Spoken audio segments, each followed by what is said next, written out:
Hello दोस्तों, स्वागत है आप सभी का हमारे आज के इस नए वीडियो में। आज हम राज्य से साम्राज्य तक के सफ़र को बहुत ही विस्तार से जानने का प्रयास करेंगे। अगर आप इस वीडियो के माध्यम से हमारे चैनल पर पहले टाइम विजिट किए हैं तो ज़रूर चैनल को सब्सक्राइब करके रख लीजिए, क्योंकि आने वाले वीडियो की नोटिफिकेशन आप तक पहुँचता रहे। तो चलिए वीडियो को आगे बढ़ाते हैं। और ये जो चैप्टर स्टार्ट होता है, रोशन के जो दादाजी है उसने उसे एक नोट दिया, कड़क 3 नोट। आप भी इस प्रकार के जब नोट आपके हाथ में आता है तब आप उसको खर्च करने से थोड़ा हिचकिचाते हैं। तो उसी प्रकार उसके दादाजी ने एक उसको नोट दिया जन्मदिन पर, और उसने देखा कि इसमें महात्मा गांधी के साथ साथ एक शेर का चिन्ह है, जो कि उसको यह प्रश्न पूछने पर या सोचने पर मजबूर कर दिया कि आखिर ये शेर क्यों बना हुआ है। ठीक, तो इसी वीडियो में हम जानने का प्रयास करेंगे कि ये जो शेर है, कौन सा शेर, ये जो शेर है ये आखिर नोटों पर क्यों होता है और इसका इतिहास क्या है। तो चलिए वीडियो को आगे बढ़ाते हैं।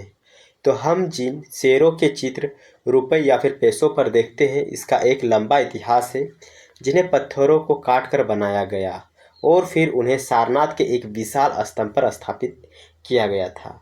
यानी जो ये शेर है ये पत्थरों से काट कर बनाया गया था। अभी के जो आप मूर्ति देखते हैं उसको ढाला जाता है, उसको फ्रेम में रख कर बनाया जाता है, लेकिन उस समय इतिहास में जो चित्र आपको नज़र आते हैं, जो मूर्ति नज़र आता है, वो सब पत्थरों से काट कर बनाया जाता था।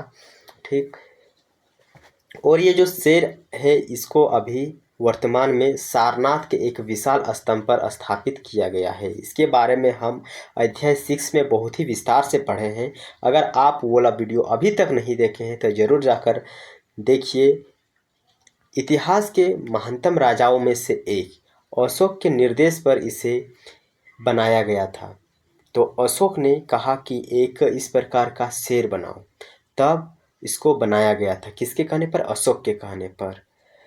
और भी कई स्तंभ और पत्थरों के अभिलेख उन्होंने उत्कीर्ण किया था। तो क्यों आखिर वो इस प्रकार के चित्र या फिर अभिलेख उत्कीर्ण करते रहते थे, इसको भी हम इस वीडियो में जानेंगे। इससे पहले कि हम यह जानने की कोशिश करें कि अभिलेख क्या होता है, उसमें क्या लिखा होता है, हम यह समझने की कोशिश करें कि राज्य को आखिर साम्राज्य क्यों कहा जाता है। ठीक है, तो राज्य को आखिर साम्राज्य क्यों कहा जाता है, चलिए ये पहले जान लेते हैं। उसके बाद हम जानेंगे कि आखिर अभिलेखों में क्या लिखा होता है और उसको क्यों उत्कीर्ण या फिर खोदकर लिखा जाता था।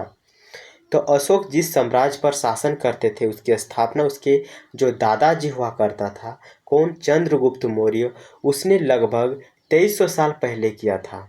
तो अशोक का जो साम्राज्य है उसका स्थापना उसके दादाजी ने किया था, जिसका नाम क्या था? चंद्रगुप्त मौर्य। चाणक्य या कहें कि कौटिल्य नाम से प्रसिद्ध एक बुद्धिमान व्यक्ति, जिन्होंने चंद्रगुप्त मौर्य की क्या किया था? सहायता किया था। चाणक्य के कई विचार हमें कहाँ पर मिलते हैं? उसके पुस्तक अर्थशास्त्र में हमें देखने को मिलता है। तो चाणक्य का एक प्रसिद्ध पुस्तक है अर्थशास्त्र, जहाँ उसके हमें बहुत सारे विचार देखने को मिलते हैं, और वो भी अभी कई ट्रेंड कर रहा होगा। अगर आप किसी भी चीज़ को सर्च करते हैं कि आखिर ये चीज़ हो रहा है तो क्यों हो रहा है, तो चाणक्य का जो विचार है ये आपको नज़र आएगा। चलिए आगे देखते हैं कि साम्राज्य में बहुत से नगर थे। साम्राज्य में क्या होते हैं? बहुत से नगर होते हैं। इसको हम देखेंगे एक चित्र के माध्यम से, जो कि अभी नीचे दिया गया है। इनमें साम्राज्य की राजधानी कहाँ? पाटलिपुत्र, उज्जैन या फिर तक्षशिला जैसे प्रमुख नगर होते थे। तक्षशिला उत्तर पश्चिम और मध्य एशिया के लिए जाने वाला एक मुख्य मार्ग था। तो जो तक्षशिला है ये एक मुख्य जगह हुआ करता था, जो कि उत्तर पश्चिम एवं मध्य से जाने का एक हम कहेंगे कि एक बहुत ही महत्वपूर्ण केंद्र हुआ करता था।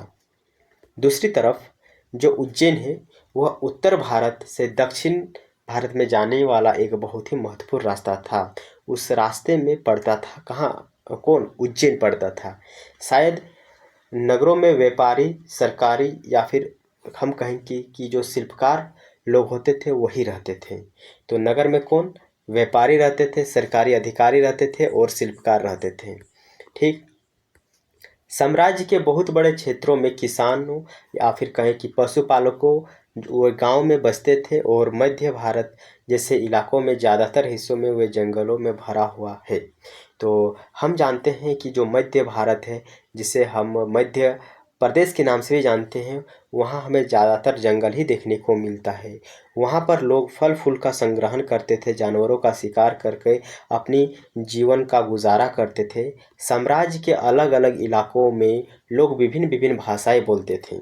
साम्राज्य के अलग अलग इलाकों में लोग विभिन्न विभिन्न भाषाएं बोलते थे।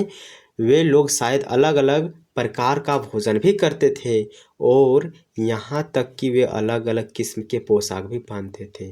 वो हमें अब भी भारत में देखने को मिलता है कि कैसे जम्मू कश्मीर का क्लाइमेट अलग है, जिस कारण से वहाँ का भोजन, वहाँ का पोशाक अलग हमें देखने को मिलता है। तमिलनाडु या फिर कहें केरल की क्लाइमेट चेंज हमें अलग देखने को मिलता है, जिस कारण से वहाँ की भाषा, वहाँ का पोशाक हमें अलग देखने को मिलता है। तो भारत इतना बड़ा और इतना विशाल देश है कि यहाँ पर प्रत्येक दिशा में आपको क्लाइमेट में परिवर्तन देखने को मिलता है, जिस कारण से वहाँ भोजन और हम कहेंगे कि पोशाक सामग्री में हमें परिवर्तन देखने को मिलता है। ठीक, आइए हम थोड़ा सा जान लेते हैं वंश के बारे में कि आखिर वंश क्या होता है। जब एक ही परिवार के कई सदस्य एक के बाद एक राजा बनते हैं तो उन्हें एक ही वंश का कहा जाता है। जब एक ही परिवार का कई सदस्य एक के बाद एक राजा बनता है तो उसी को हम वंश कहते हैं। जैसे कि मौर्य वंश के 3 महत्वपूर्ण राजा हुए। कौन कौन से? पहला है चंद्रगुप्त, जिसका बेटा था कौन? बिंदुसार। चंद्रगुप्त का बेटा बिंदुसार और बिंदुसार का पुत्र अशोक। थोड़ा सा याद कीजिए कि मौर्य वंश में हमें 3 महत्वपूर्ण राजा देखने को मिला। पहला था चंद्रगुप्त, जिसका बेटा बिंदुसार, और बिंदुसार का बेटा अशोक। ठीक, तो ये हमने वंश के बारे में जाना। तो यहाँ पर आपको कुछ अब नज़र आ रहा होगा, ब्लैक एंड रेड कलर से कुछ शहरों को, नगरों को चिन्हित किया गया है। आखिर ये कौन से शहर है, कौन से नगर है, आइए जानते हैं। तो सबसे पहले हम देखेंगे कि जो रेड कलर से चिन्हित थे, ये अभिलेखों के प्राप्ति स्थल है, यानी यहाँ से हमें अशोक के अभिलेख प्राप्त हुए हैं। और जो ब्लैक कलर से चिन्हित शहर है या कहें नगर है, वे महत्वपूर्ण नगर थे। ठीक है, आइए और भी हम कुछ प्राप्त करते हैं। जिन शहरों पर अशोक के अभिलेख मिले हैं उन्हें लाल बिंदु से दिखाया गया है। ये सारे इलाके साम्राज्य के भीतर थे। और उन देशों के नाम बताओ जहां अशोक के अभिलेख भारत देश के बाहर भी मिले हैं। तो इसमें हम देख पा रहे हैं कि कंधार और भी कुछ ऐसे इलाके श्रीलंका के हैं। श्रीलंका में तो नहीं है, श्रीलंका में अशोक ने अपनी धर्म नीति का प्रसार करने के लिए अपने बेटा और बेटी को भेजा था। तो कुछ अफगानिस्तान वाला इलाके में हमें देखने को मिलता है जहाँ पर अशोक के अभिलेख मिले थे। आगे देखते हैं कि राज्य साम्राज्य कैसे भिन्न होता है। तो हम जानते हैं कि राज्य एक छोटा सा इलाका है, जबकि साम्राज्य एक विशाल इलाका होता है। चूँकि साम्राज्य राज्यों से बड़े होते हैं, हम जानते हैं कि जो राज्य है ये छोटा एवं साम्राज्य बहुत बड़ा होता है, और उनकी रक्षा के लिए बड़ी सेनाओं की ज़रूरत होती है। तो साम्राज्य की रक्षा के लिए, उसको सुरक्षित रखने के लिए एक विशाल सेना की ज़रूरत होती है। इसलिए सम्राटों को राजा के तुलना में ज़्यादा संसाधनों की ज़रूरत होती है। तो सेना रखने के लिए उसे ज़्यादा संसाधनों की आवश्यकता होगी। इसी कारण से बड़ी संख्या में कर इकट्ठा करने वाले अधिकारियों की भी उन्हें ज़रूरत होता था। किसे? सम्राटों को। चलिए आगे जानते हैं कि साम्राज्य का प्रशासन आखिर कैसे चलता था। साम्राज्य का प्रशासन कैसे चलता था? चूँकि मौर्य साम्राज्य बहुत बड़ा था, इसलिए अलग अलग हिस्सों पर अलग अलग ढंग से शासन किया जाता था। पाटलिपुत्र और उसके आसपास के इलाकों पर साम्राज्य का सीधा नियंत्रण था। इसका मतलब ये हुआ कि इस इलाकों में गांव और शहरों के किसान, पशुपालक, शिल्पकार हो गया, व्यापारी हो गए, कर इकट्ठा करने के लिए राजा अधिकारी को नियुक्त करते थे। यानी इन इलाकों पर, कौन से इलाकों पर? जो केंद्र से, यानी साम्राज्य के केंद्र से काफ़ी दूर हुआ करते थे, वहाँ पर जो राजा हुआ करता था वो एक विशेष प्रकार के अधिकारी की नियुक्ति करता था, जो कि कर इकट्ठा करता। जो राजा के आदेशों का उल्लंघन करता अधिकारी, उन्हें सजा भी दे देता। ठीक, तो राजा का जो राजा का जो आदेश है अगर उसका कोई उल्लंघन करेगा तो अधिकारी जो राजा के द्वारा नियुक्त किया जाता था वो उसको क्या करता, दंडित करता, सजा देता। इनमें से कई अधिकारी को राजा वेतन भी देता था। संदेशवाहक एक जगह से दूसरे जगह घूमते रहते थे। संदेशवाहक जो होते थे वे एक जगह से दूसरे जगह घूमते रहते थे और राजा के जासूस अधिकारी के कार्यकलापों पर नज़र रखते थे। और राजा के जो जासूस होते हैं वे उस अधिकारियों की जो काम करने का तरीका है उस पर नज़र भी रखते थे। इन सबसे ऊपर साम्राज्य था जो राज परिवार एक वरिष्ठ मंत्री की सहायता से सब कुछ नियंत्रण रखता था। आगे देखते हैं कि मौर्य साम्राज्य के भीतर कई छोटे क्षेत्र या प्रांत थे। इन पर तक्षशिला या फिर उज्जैन जैसे प्रांतीय राजधानी से शासन किया जाता था।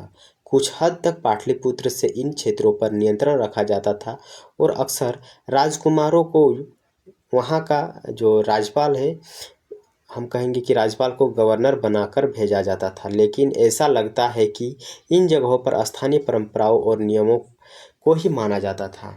तो अभी भी भारत में ऐसे क्षेत्र हमें देखने को मिलता है जहाँ पर स्थानीय परंपरा और नियमों को ही माना जाता है। प्रादेशिक केंद्र के बीच विस्तृत क्षेत्र, इस इलाकों में मौर्य शासन सिर्फ मार्गों या फिर नदियों पर नियंत्रण करने की कोशिश करते थे। तो जो मौर्य शासक होते थे वो सिर्फ मार्गों पर या फिर नदियों पर नियंत्रण करने की कोशिश करते थे जो कि आवागमन के लिए बहुत महत्वपूर्ण थे, जहाँ से उन्हें संसाधन कर और भेंट के रूप में मिलता था। उन्हें इकट्ठा किया जाता था, यानी जब वे उस क्षेत्र पर अपना नियंत्रण कर लेंगे तो उस क्षेत्र पर अगर कोई दूसरा राजा या फिर व्यापारी आता था तो उसे कर या फिर भेंट देता था। उदाहरण के लिए अर्थशास्त्र में लिखा है कि उत्तर पश्चिम कंबल के लिए बहुत ही प्रसिद्ध था और दक्षिण सोने के लिए बहुत प्रसिद्ध था। और जो दक्षिण है ये कीमती पत्थरों के लिए भी सदा बहुत ही प्रसिद्ध रहा है। संभव है कि संसाधन नजराने के रूप में इकट्ठा किए जाते हैं। तो आखिर नजराना क्या होता है इसको जानते हैं। तो नजराना जो होता है एक प्रकार का कर ही है जो कि अनियमित रूप से राजा को दिया जाता था। कर जो कि राजा को नियमित ढंग से दिया जाता था और जो नजराना होता है इसको राजा को अनियमित, यानी कहें कि अपनी इच्छा के अनुसार व्यापारी किसान लोग उसको देते थे। ऐसे नजराने विधित पदार्थों के रूप में प्राय ऐसे लोगों के लिए जाते थे जो स्वेच्छा से देते थे, यानी जरूरी नहीं कि तुम जो नजराना है इसको तुम जोर जबरदस्ती ही दो, वो अपनी इच्छा के अनुसार लोग देते थे। आगे देखते हैं और अंत में जंगल वाले इलाके आते हैं जहां रहने वाले लोग काफ़ी हद तक स्वतंत्र थे। तो जंगल में वही लोग रहते हैं जो कि आसपास के राजा व साम्राज्य से किसी भी प्रकार से संबंधित नहीं रहते थे। उससे यह उम्मीद की जाती थी कि वे मौर्य जो पदाधिकारी है उसको हाथी, लकड़ी, मधु और मोम जैसी चीज़ें ला कर दे, बस उससे और कोई उम्मीद नहीं की जाती थी। अब जानते हैं कि राज्य में साम्राज्य। तो मेगास्थनीज जो कि एक यूनानी राजा सेल्यूकस के राजदूत थे, वो चंद्रगुप्त के दरबार में आए और उन्होंने ये पाया और जाना कि जो साम्राज्य है जनता के सामने आने के अवसर पर शुभ यात्रा के रूप में जश्न मनाते हैं। उन्हें एक सोने की पालकी में ले जाया जाता था।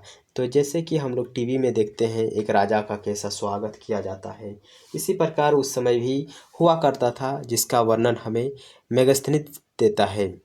उनके जो अंगरक्षक यानी कहें कि बॉडीगार्ड थे, सोने चांदी के अलंकृत हथियारों पर सवार रहते थे। कुछ अंगरक्षक पेड़ों पर चल कर आते थे। ये फिर इम्पोर्टेंट चीज़ हमें देखने को मिला। वे पेड़ों पर इसलिए आते थे क्योंकि पेड़ों पर होते थे तोते, कहेंगे कि पैरट, जिसे प्रशिक्षण या फिर ट्रेनिंग दिया जाता था, जो सम्राट के सिर के चारों ओर चक्कर लगाते रहते थे। राजा सामान्यतः हथियारबंद महिलाओं से घिरा रहता था। वे हमेशा इस बात से डरते थे कि कहीं उनकी हत्या करने की कोशिश न करे। उनका खाना खाने से पहले एक विशेष व्यक्ति हुआ करता था जो उस खाना को चख कर टेस्ट करता था, कहीं उसमें जहर तो नहीं दिया गया। वे लगातार एक जगह पर नहीं सोते थे, यानी उसका जो कमरा है वो चेंज होता रहता था। पाटलिपुत्र के बारे में भी वो कुछ लिखा है। पाटलिपुत्र एक विशाल एवं खूबसूरत नगर है। यह एक विशाल प्राचीर से घिरा है जिसमें 570 बुर्ज और 64 द्वार हैं। 2 और 3 मंजिलें वहाँ पर हमें घर देखने को मिलता है। लकड़ी और कच्ची ईंट से बनी है। राजा का महल भी कांट से बना है, यानी लकड़ी से बना हुआ है, जिससे पत्थर की नक्काशी से अलंकृत किया गया है और चारों तरफ से उद्यान और चिड़ियों के लिए बने बसेरे से घिरा है। ठीक। अशोक एक अनोखा सम्राट क्यों था? अशोक एक अनोखा सम्राट क्यों था? अशोक मौर्य वंश के सबसे प्रसिद्ध शासक थे। वह ऐसे पहले शासक थे जिन्होंने अभिलेखों द्वारा जनता तक अपने संदेश पहुंचाने की कोशिश की। वो ऐसे पहले शासक थे जिन्होंने अपने संदेशों को पहुंचाने के लिए अभिलेखों का सहारा लिया। वे पत्थरों पर बहुत ऐसे अपने विचारों को खुदवाते थे जिससे लोगों को राजा के बारे में जानकारी मिली, उसकी योजनाओं के बारे में जानकारी मिले। अशोक के ज़्यादातर अभिलेख जो है प्राकृतिक एवं ब्राह्मणी भाषा में लिखी हुई होती थी ताकि लोग उसे आसानी से पढ़ सकें। चलिए आगे देखते हैं। कलिंग का युद्ध। तो कलिंग का युद्ध अशोक ने लड़ा और ये कहें कि इसका लास्ट युद्ध है। इसके बाद अशोक ने किसी भी युद्ध को नहीं लड़ा। उन्होंने धम्म की नीति को अपना लिया था। कलिंग जो कि तटवर्ती उड़ीसा का एक प्राचीन नाम है। अशोक ने कलिंग को जीतने के लिए एक युद्ध लड़ा, लेकिन युद्ध जनित हिंसा और खून खराबा देखकर उन्हें युद्ध से घृणा आ गई। उन्होंने निर्णय लिया कि भविष्य में वो और कभी भी युद्ध नहीं लड़ेंगे। ठीक। आगे लिखा हुआ कि कलिंग युद्ध का वर्णन करते हुए अशोक का एक अभिलेख। तो अशोक के एक अभिलेख में हमें ये देखने को मिला है। राजा अपने अभिलेख में अशोक ने यह बात कही, क्या कही कि राजा बनने के 8 साल बाद मैंने कलिंग पर विजय पाया। तो कितने साल बाद जो अशोक है कलिंग पर विजय पाया? 8 साल बाद। लगभग 1.5 लाख लोग बंदी बना लिए गए, 1 लाख से ज़्यादा लोग मारे गए। मुझे अपार दुख हुआ, क्योंकि जब किसी स्वतंत्र देश को जीता जाता है तो लाखों लोग मारे जाते हैं और बहुत सारे लोग बंदी बना लिए जाते हैं। ऐसे में हमें ब्राह्मण और श्रमण को भी मारना पड़ता है। जो लोग अपने सगे संबंधी या फिर मित्रों को बहुत प्यार करते हैं, दासों या फिर कहें मृतों के प्रति सदावान होते हैं, वे भी युद्ध में या तो मारे जाते हैं या प्रियजनों को खो देते हैं। इसलिए मुझे पश्चाताप हो रहा है। अब मैं धर्म पालन करने या फिर दूसरे को शिक्षा देने का निश्चय किया, यानी अब मैं किसी भी प्रकार का युद्ध नहीं लड़ूंगा। मैं मानता हूं कि धर्म के माध्यम से लोगों का दिल जितना बलपूर्वक विजय पाने से ज़्यादा अच्छा है। मैं यह अभिलेख भविष्य के लिए एक संदेश के रूप में इसलिए उत्कीर्ण कर रहा हूं कि मैं और मेरे बाद के बेटे और पोते भी युद्ध ना करें। यानी वो इसलिए लिखवाए ताकि उसके पोते, उसका बेटा भी किसी भी प्रकार का युद्ध ना लड़े। उनके बदले उन्हें यह सोचना चाहिए कि धर्म को कैसे बढ़ाया जाए। यानी वो चाहते हैं कि उसका बेटा, उसका पोता भी अब युद्ध ना लड़े, वो भी धर्म को आगे बढ़ाने का प्रयास करे। आखिर धर्म का मतलब क्या होता है, चलिए जानते हैं। तो धर्म का मतलब होता है धर्म। संस्कृति भाषा में हम धर्म कहते हैं और ये धर्म से निकला है। धर्म, तो धर्म का वो ज़्यादा से ज़्यादा प्रचार प्रसार करना चाहता था। कौन सा धर्म? हम कहेंगे कि बौद्ध धर्म का। ठीक। तो कलिंग के युद्ध के बाद जो अशोक है उसने बौद्ध धर्म को अपना लिया। अशोक का धर्म क्या है? बहुत से लोगों के विचार में ये प्रश्न आता रहता है कि अशोक का धर्म क्या है। अशोक के धर्म में किसी देवता की पूजा अथवा कर्म कांड की आवश्यकता नहीं थी। उन्हें लगता था कि जैसे पिता अपने बच्चों को अच्छे व्यवहार की शिक्षा देता है, वैसे ही वह उसका कर्तव्य है कि अपनी प्रजा को अच्छा शिक्षा दे। वे बुद्ध के उपदेशों को प्रेरित हुए और वो बुद्ध की जो उद्देश्य उसको लोगों तक पहुंचाना चाहते थे। ऐसे कई समस्या थी जिनके लिए उन्हें संवेदना थी।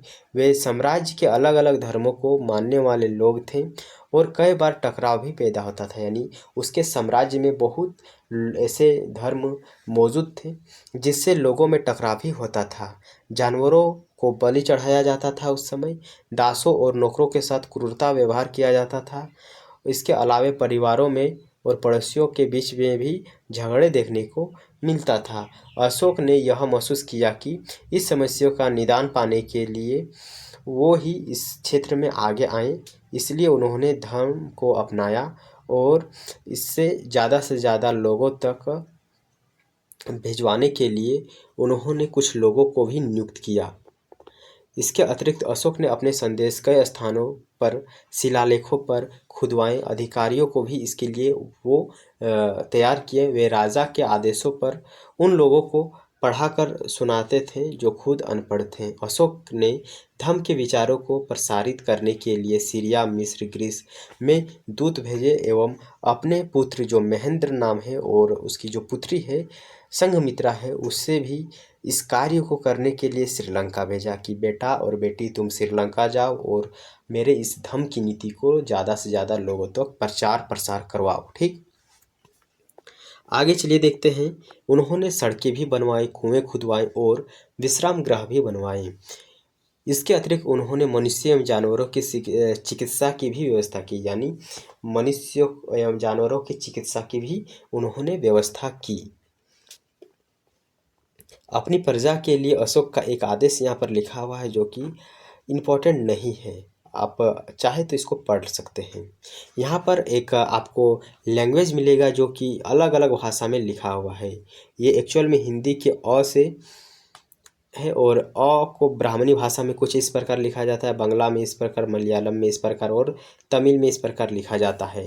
तो बताइए अगर आपको याद है तो अशोक का जो शिलालेख है मैक्सिमम किस भाषा में लिखा हुआ मिलता है? तो आपका आंसर रहेगा ब्राह्मणी भाषा में।